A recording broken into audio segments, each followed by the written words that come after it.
इस कहानी की शुरुआत में हम रामोना नाम की एक लड़की को देखते हैं जो अपने कॉलेज की बहुत ही मशहूर लड़की है। हर लड़की की ख्वाहिश थी कि वो उसके साथ रिलेशनशिप में आ जाए। इनमें से एक लड़का था एंड्रॉय। वो एक दिन पार्टी में रामोना से अपने दिल की बात कहने का फैसला कर लेता है, लेकिन वो रामोना से कुछ भी कहने से पहले बहुत हिचकिचाता है। ये देखकर एंड्रॉय का दोस्त सिरदी उसके पास आता है और उसे रामोना से बात करने के लिए मोटिवेट करता है। सिरदी उसे एक सिगरेट देता है जिसे पीने के बाद एंड्रॉय बहुत जोश में आ जाता है। वो पूरे कॉन्फिडेंस से उठता है और रामोना के पास जाकर उसके साथ डांस करने लग जाता है। एंड्रॉय बड़े अजीब तरीके से डांस कर रहा था। उसको इस तरह डांस करते देखकर रामोना को बड़े अजीब लगता है और साथ ही उसे एंड्रॉय बड़ा मासूम सा लड़का भी दिखाई देता है, इसलिए रामोना उसके साथ डांस करने लग जाती है। इसके बाद एंड्रॉय को टॉयलेट आ जाता है। जब वो टॉयलेट करने के लिए टॉयलेट में जाता है तो टॉयलेट की कंडीशन बहुत ज्यादा खराब थी, इसलिए वो बिना कुछ किए जैसे ही बाहर आता है तो वहाँ पर रामोना होती है। एंड्रॉय रामोना को अंदर नहीं जाने देता। एंड्रॉय रामोना को बाहर लेकर जाने वाला होता है कि एक लड़का टॉयलेट में चला जाता है। वो जैसे टॉयलेट की खराब कंडीशन देखता है तो फौरन बाहर आकर इसका इल्जाम एंड्रॉय पर लगा देता है, जिसके बाद सब लोग एंड्रॉय का बहुत मजाक उड़ाते हैं। इस सारी कंडीशन के बारे में एंड्रॉय अपनी मॉम को बताता है, लेकिन उसकी मॉम कुछ खास रिस्पॉन्स ही नहीं देती। अगली शाम एंड्रॉय फिर एक पार्टी में जाता है जहाँ पर रामोना भी मौजूद थी। जहाँ पर रामोना की फ्रेंड्स उसे कहते हैं कि एंड्रॉय तुम्हें बहुत पसंद करता है और उसने अभी तक किसी भी लड़की के साथ रिलेशनशिप नहीं बनाया। ये सुनकर रामोना अपनी फ्रेंड से चैलेंज करती है कि आज की रात मैं एंड्रॉय के साथ बिताऊंगी। रामोना एंड्रॉय के पास जाकर डांस करने लग जाती है और फिर उसे चुपके से एक रूम में लेकर चली जाती है। रामोना एंड्रॉय से कहती है कि मैं जानती हूँ तुम मुझसे बहुत प्यार करते हो। ये कहते हुए वो अपनी ड्रेस भी उतार देती है। इसके बाद वो बड़े वहशियाना अंदाज से एंड्रॉय के साथ इंटीमेट होने लगती है। एंड्रॉय से कहता है कि मुझे तुम्हारे जिस्म की तलब नहीं है, मैं तुम्हारे जिस्म का गाहक नहीं हूँ, मैं तो तुम्हारी रूह से मोहब्बत करता हूँ। मैं तुम्हारे साथ इंटीमेट होने से पहले अच्छा वक्त गुजारना चाहता हूँ, कुछ यादें बनाना चाहता हूँ। रामोना ये सब सुनकर बहुत गुस्से में आ जाती है और अपने कपड़े पहनकर वहाँ से चली जाती है। अगली सुबह जब एंड्रॉय ये बात अपने सब दोस्तों को बताता है तो वो सब उस पर बहुत गुस्सा होते हैं। उसे कहते हैं तुम्हें ये मौका कभी भी जाया नहीं करना चाहिए था, हर एक को यही चीज तो चाहिए होती है और तुमने ये चीज गंवा दी।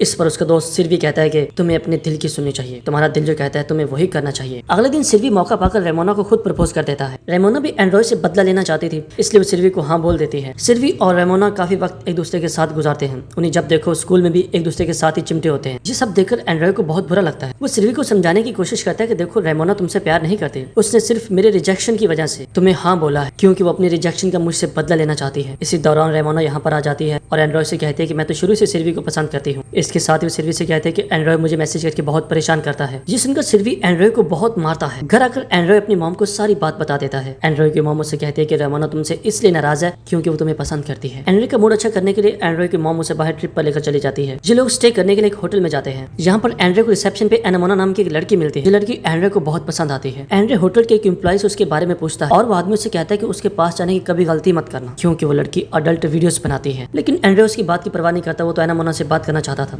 इसलिए उसके पास जाता है। वो इतनी अजीब तरीके से बात करता है कि एनामोना से देखकर हंसने लग जाती है और एंड्रॉय से मुतासर होकर रात को बीच पर चलने के लिए कहती है। जब ये दोनों वॉक कर रहे हैं तो एंड्रॉय उस बारटेंडर के बारे में पूछता है तो एना उसे कहते हैं कि मैंने उसके प्रपोजल को रिजेक्ट कर दिया था, इसलिए वो मेरे बारे में कुछ भी अनाप शनाप बोलता रहता है। दोनों एक दूसरे को अपनी फैमिली के बारे में बताते हैं। एना बताते हैं कि मेरा एक बॉयफ्रेंड भी है। एंड्रॉय एना से बहुत ज्यादा इंप्रेस था, इसलिए वो उसे किस करने के लिए कहता है, लेकिन एना कहते हैं कि तुम्हें पहले एक गाना गाना होगा। इसके बाद एंड्रॉय ना सिर्फ गाना गाता है बल्कि डांस भी कर दिखाता है। इसके बाद ये दोनों एक दूसरे को किस करते हैं। किस करते करते ये दोनों एक दूसरे के इतने ज्यादा क्लोज आ जाते हैं कि एना एंड्रॉय को अपने रूम में ले आती है और ये रात भर दोनों इंटीमेट होते रहते हैं। अगली सुबह जब एंड्रॉय के मॉम उसे जाने के लिए कहती है तो वो अपनी मॉम के साथ चल पड़ता है। इसके साथ ही वो अपनी मॉम को एना के पास लेकर आता है, लेकिन एना वहाँ पर मौजूद नहीं थी। एंड्रॉय बाहर आकर एनामोना को ढूंढता है और उसे बाहर एना दिखाई दे जाती है। वो उसे बताती है कि तुम्हें किसी ने मेरे रूम से निकलते हुए देख लिया था, जो कि होटल की पॉलिसी के बिल्कुल खिलाफ है, इसलिए मुझे जॉब से निकाल दिया गया है, इसलिए अब मैं यहाँ नहीं रह सकती। एंड्रॉय एना से कहता है कि आप इस टाउन से मत जाओ, लेकिन यहाँ पर एना उसे अपने बॉयफ्रेंड के बारे में बताती है और उसे कहती है कि मुझे उसी के साथ ही रहना है। इसके बाद ये दोनों अपने अपने रास्ते पर चल पड़ते हैं। रास्ते में रामोना एंड्रॉय को मैसेज करके बुलाती है। जब एंड्रॉय उसके पास जाता है तो वो देखता है कि उसके चेहरे पर चोट के निशान है। दरअसल सिल्वी और उसके दरमियान झगड़ा हुआ था। यहाँ पर एंड्रॉय रामोना को अपनी गर्लफ्रेंड एना के बारे में बताता है, लेकिन रामोना को यकीन तक नहीं आता क्योंकि एंड्रॉय के पास एना का नंबर तक नहीं था, इसलिए रामोना उसका मजाक बनाती है, जिसकी वजह से एंड्रॉय उस पर गुस्सा आ जाता है और उससे कहता है कि मुझे तुम्हारी कोई जरूरत नहीं है, मुझे तुमसे भी ज्यादा अच्छी लड़कियां मिल जाएंगी। अगले दिन क्लास में सब लड़के एंड्रॉय को बहुत हेट करते हैं क्योंकि रामोना ने सबको बताया था कि एंड्रॉय ने उसे मारा है,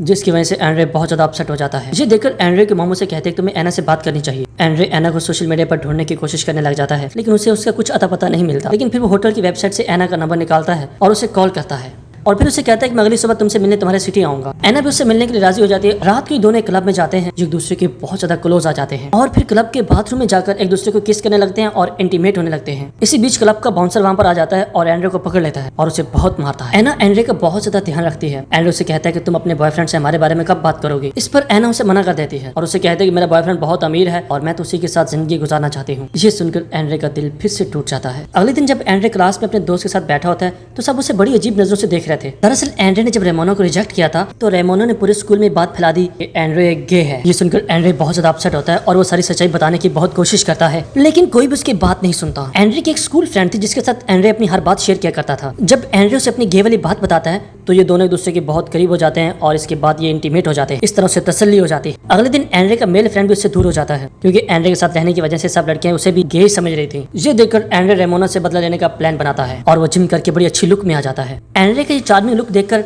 हर लड़की उस पर फिदा होने लगती है। इसके बाद एंड्रे रेमोना को अपने पास बुलाता है और उसे कहता है कि मुझे पूरी दुनिया में आज भी सिर्फ तुम ही अच्छी लगती हो। रेमोना भी एंड्रे की तारीफ करती है और एंड्रे रेमोना को रात की मूवी देखने की ऑफर करता है। इस पर रेमोना भी राजी हो जाती है और इसके बाद ये दोनों एक दूसरे को किस करते हैं। आहिस्ता आहिस्ता एंड्रे और रेमोना की नजदीकियां बढ़ने लगती है। सिल्वी ने एंड्रे के साथ बहुत बुरा किया था, इसलिए वो सिल्वी से बदला लेने का प्लान बनाता है। एंड्रे सिल्वी के नाम से अपनी एक दोस्त कार्ला को गिफ्ट भेजता है जिसे देखकर कार्ला बहुत खुश होती है। वैलेंटाइन डे होने की वजह से कार्ला सिल्वी के पास चली जाती है और उसे कहते हैं कि आज से हम रिलेशन में हैं। ये सुनकर सिल्वी उसे मना कर देता है। इस बात की वजह से कार्ला इतने गुस्से में आ जाती है कि वो सिल्वी को मारना शुरू कर देती है और फिर पूरे स्कूल में सिल्वी का मजाक बनाया जाता है। उधर एंड्रे रेमोना को डेट पर चलने के लिए कहता है। रेमोना भी सज धज कर डेट पर जाने के लिए आ जाती है। एंड्रे रेमोना को एक लाइट हाउस में लेकर जाता है और फिर उससे अपने दिल की बात कहता है। एंड्रे उससे बताता है कि मैं जब भी अपसेट होता हूँ तो इसी जगह पर आकर बैठता हूँ। यहाँ इतनी ऊंचाई पे तुम पूरी दुनिया देख रही हो और मैं तुम्हें सारी दुनिया से ऊपर मानता हूँ और मेरे लिए तुम इस सारी दुनिया से ज्यादा अजीज हो। रेमोना ये सारी बातें सुनकर बहुत खुश होती है और कहते हैं तुम जिस तरह मेरी परवाह करते हो इस तरह तो मुझे कोई भी नहीं चाहता। एंड्रे रेमोना को घर चलने के लिए कहता है क्योंकि अब उसे भी लगने लगा कि हर कोई सिर्फ उसके साथ फिजिकल रिलेशनशिप बनाना चाहता है। घर आकर ही दोनों एक दूसरे के बहुत ज्यादा क्लोज हो जाते हैं और इंटीमेट होने वाले होते हैं कि एंड्रे कहता है कि मैं दूसरे लड़कों की तरह बिल्कुल नहीं हूँ और उससे कहता है कि मुझे ये सब कुछ नहीं करना। रेमोना चूंकि बहुत ज्यादा इमोशनल हो चुकी थी इसलिए वो एंड्रे के साथ जबरदस्ती करती है। इसके बाद दोनों का रिलेशनशिप बहुत अच्छा चल रहा होता है। फिर एक दिन एना एंड्रे को मैसेज करती है और उसे 1 घंटे में मिलने के लिए कहती है क्योंकि वो एंड्रे के टाउन में आई हुई थी। इसके बाद एंड्रे रेमोना से कहता है कि मुझे एक जरूरी काम के लिए जाना है और फिर वो एना से मिलने के लिए भाग पड़ता है। ये दोनों एक दूसरे से मिलते किस करते हैं और एंड्रे एना को लेकर अपने घर आ जाता है। घर पर एना और एंड्रे की मॉम के बीच बहुत अच्छी अंडरस्टैंडिंग हो जाती है। इसी बीच रेमोना का फोन भी आ जाता है। वो एंड्रे से गुस्सा होती है तुम मुझे मिलने क्यों नहीं आए। रेमोना से कहते हैं तुम्हें आज रात मेरे लिए फूल लेकर आना होंगे नहीं तो मेरा गुस्सा ठंडा नहीं होगा। लेकिन एंड्रे से कहता है कि मुझे अपने कजन के साथ बाहर जाना है इसलिए मैं नहीं आ पाऊंगा।